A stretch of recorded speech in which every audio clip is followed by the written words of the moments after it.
Had I not known who directed Wendell and Wild, it wouldn't have taken me that long to reach an accurate guess. This definitely feels like a Henry Selick film, which is obviously what I was looking for.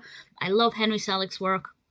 Really, really happy with the style of animation here and certain creepy aspects, namely the fairground models. Absolutely love those. This film was released this year in 2022. It's on Netflix, directed of course by Henry Selick, with a screenplay by Selick and Jordan Peele, based on the book by Clay McLeod Chapman. I haven't read the book. If you know how it compares, please feel free to provide some information there without any spoilers. And this focuses on a young girl called Kat, voiced by Lyric Ross, and at the very beginning something pretty tragic happens to Kat. I won't say what exactly, but it was a lot more traumatic and intense than I was expecting for the beginning. But it was very powerful and very effectively done. And she ends up going to this boarding school, and while she's there, she begins to realize that she is being communicated with, or these two demons, Wendell and Wild, are trying to communicate with her, and they want to get her help so that they can come forward to the land of the living.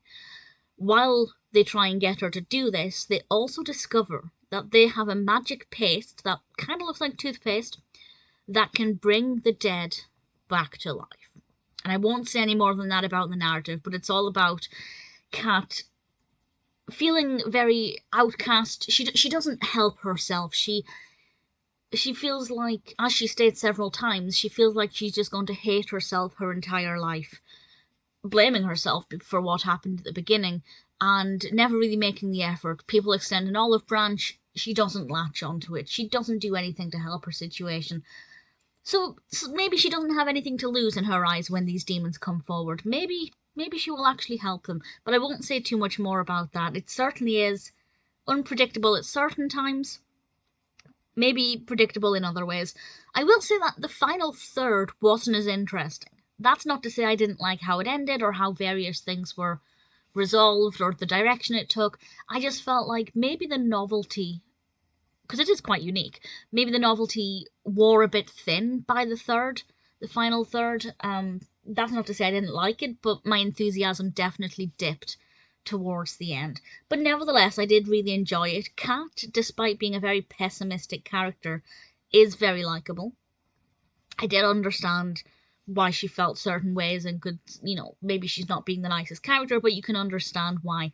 I also really love Raúl as a character. Raúl's voiced by Sam Zelaya, and Wild and Wendell, well, that sounded weird saying that the wrong way around. Wendell and Wild are voiced by Keegan-Michael Key and Jordan Peele. And I have to say, I really enjoyed it. Yeah, the ending, well, like the final third wasn't as great as the rest of it. I felt like maybe bits dragged out a bit longer than it needed to, but generally speaking, it maintained my attention throughout. I love the animation style. That doesn't need to be said. I love the style of this. I think it's absolutely fabulous. Visually, it is so gorgeous and so stunning. It's very, very Henry Selick. And I really enjoyed it. It will never be as good as some of Selick's other work, Giant Peach, Nightmare, Coraline, but it's definitely still a worthy animation that's worthy of his name, and the narrative is really fun, very emotional, definitely very meaningful at certain times.